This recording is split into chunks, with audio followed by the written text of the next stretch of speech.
Welcome back to the Diamond Mindset channel. My name is Charles Lewis. I am the author of The Diamond Mind, how using the laws of reality creation can help you become the best version of yourself. If you like to work with me, the link is in the description. Today, I want to talk to you about the best way to handle adversity. And depending on how you handle adversity that appears in your 3D will determine how long you stay in it and how damaged you are when you eventually come out on the other end. So let's just start there. Let's start at the end. You coming out on the other end. Everything that you thought was going to take you out the game didn't take you out the game. You're still here. And you know your story. We share common stories. I think all humans have this in common, that there have been times and situations that we faced that we never thought we were going to overcome, that we thought was going to be the end, that we thought was going to be our demise.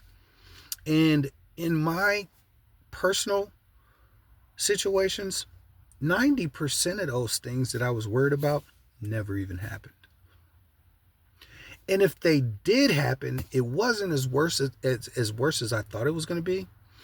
And I learned from it. I gained so much wisdom from those adverse situations, to the point where, as scary as that situation was at the time, even now, I would never say, I wish that situation never happened, because I gained so much wisdom from it. And I know if that situation wasn't there, I wouldn't be as wise and as strong as I am right now. And I'm unwilling to give up that wisdom and strength just to not be inconvenienced, pretty much. And here's the thing, it's just a mere inconvenience most of the time. You're just being inconvenienced. Things I thought that were going to take me out the game never did. And here's the next thing. Most of the situations that I thought was going to take me out the game were situations that I caused myself. So it wasn't like, see, I've always been honest about my situation. You know, a lot of people would rather blame their situations on other people. I'm very honest. I'm not going to lie to myself about who caused what situation. I understand what a destructive mindset can attract. I understand what, making decisions on the type of people to hang around can lead to. I understand all of that. So I know, and I know that most of the situations, if not all of them, I created those situations, and I still got out of them. And that's what holds a lot of people back. That religious indoctrination makes you so shame of making a mistake and causing situations to be uncomfortable, that we think that we can't go to God when we've missed a mark. Like he's going to judge us like we judge each other. God is not a man. He's not judging you like we judge one another. God is unconditional love. Unconditional love. There's nothing you can do to stop him from loving you. You are his child. Religion out of one mouth will talk about grace, which is God's unmerited favor. You can't do anything to get it. You can't do anything to preclude yourself from it. And in the next sentence, try to scare you with hell if you don't follow a strict guideline. And it's usually just the sins that they're not doing is the ones that's going to send you to hell. Their sins, the people that are judging you, those are covered by grace. But the ones that they don't have a stronghold with in their minds are the ones that are going to send you to hell. It's all bullshit. And the hell's made up. Like, hell is what you make it. I would encourage you to get rid of that hell mentality, because if you think at the end of your life that you haven't done enough to have a pleasurable existence after this, you're not going to have a pleasurable existence. We are gods, and what we say goes. So I, I have another video on that, and we'll get a little bit deeper in it later on. But anyway, as far as managing resistance, God's not judging you like I'm a judging. He's not judging you like we judge one another. So don't be afraid to go to God or Allah or the universe to get your situation together, because this is the thing. Everything you see outside is a hologram. It's a creation from your thoughts and your perceptions. So based on how you react to what you see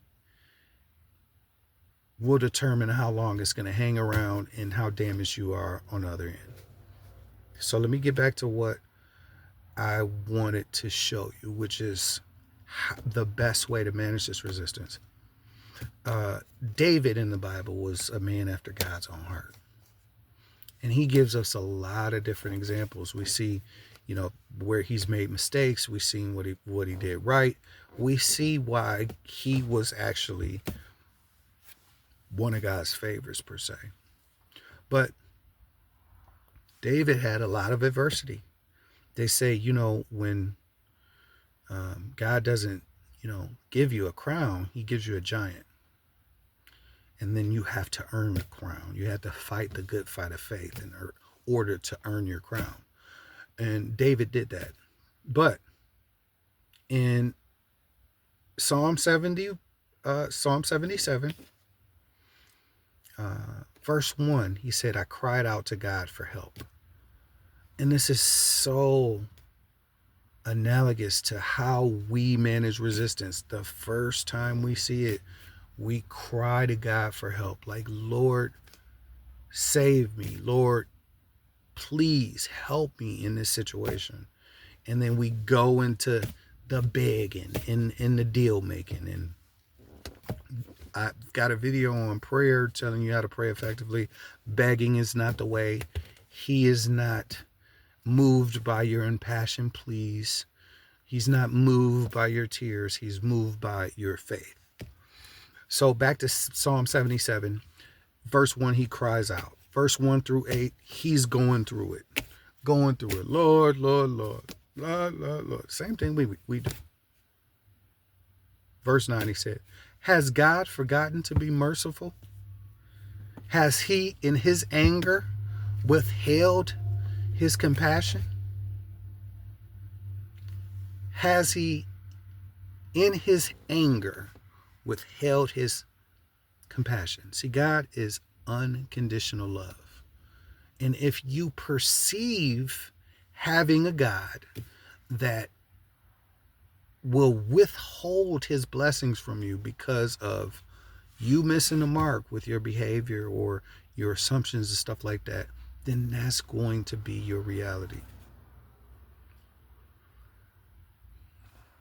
Verse 10 is when it all turns around. Verse 10 says, then I thought, to this I will appeal. The years when the Most High stretched out his right hand. I will remember the deeds of the Lord. Yes, I will remember your miracles of long ago. I will consider all your works and meditate on all your mighty deeds. Perfect. Then I thought. He changed his mind. He changed his perspective. He changed everything. So to give you a little context, this is basically when he was running from Saul. You remember Saul was trying to kill him. When Saul recognized that he was going to be the next king, he was trying to kill him. And David was running all over the place, trying to run from Saul. And Saul would get right up on him and be close. And David would get scared and cry out to God. But it said that, then I thought, I went from begging to realizing that the God that I serve has never left me or forsaken me. He said, I will remember your miracles of long ago. I've been in this situation before and I've been delivered. I've faced giants before and I've conquered them. I will consider all your works and meditate on your mighty deeds. I love that. There's another verse that says he encouraged himself in the Lord. And I would encourage you to do the same thing. Is encourage yourself in the Lord. What I did this morning, I was having kind of a shitty kind of a morning a little bit. And I just got a pen and paper. And you know, I had a couple of situations that I was thinking about that was, you know, just constantly in my mind. I'm like, hold on, let me stop this because I don't want to create an unfavorable circumstance. I got out a pen and paper and I literally wrote down everything that I had been delivered from. Every situation that I thought was insurmountable that not only turned out for my good, but made me better. Stuff that I was worried about that never even happened. Things that actually happened, but they weren't that bad. And I grew from, and it led to something else that it wouldn't have led to had that not happened. I literally wrote a list. And when I was done, it was like 15 things on there.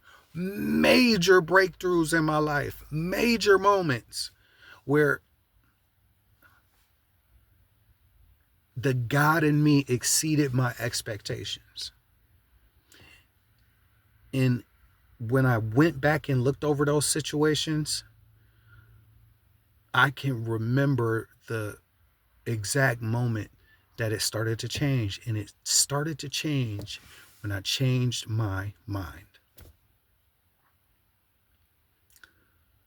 Then I thought. I was going through it. Then I thought. I changed my mind. This is the same thing as the prodigal son. Remember when he was in the pig pen? And he was laying there. He was like, I wish I could just eat the food the pigs are eating. And then it says, the word says, and then he came to himself. And then he thought, whoa, even the servants in my daddy's house are eating better than this, will live better than this. Let me just go back to my father. Changed his mind. And remember, on his way back, his father was sitting there waiting for him. Had a cloak and a gold ring. They killed a fatted calf for the boy. Everything. And that's what God is waiting for you to do. Remember his goodness. Remember all the things he brought you through. I should not be alive. I should either be dead or in jail, if I'm being completely honest with you. He brought me through every single thing. Every single thing. And it wasn't because I had the best faith in the world. Sometimes I just had a little bit of faith. Sometimes I knew that I couldn't do it, but I knew for a fact that he could do it. And when I stopped judging myself like you would judge me or I would judge you, and realized that I am his child and received that mercy and grace that the Bible speaks about, that's when my whole situation changed. So this is what I encourage you to do today.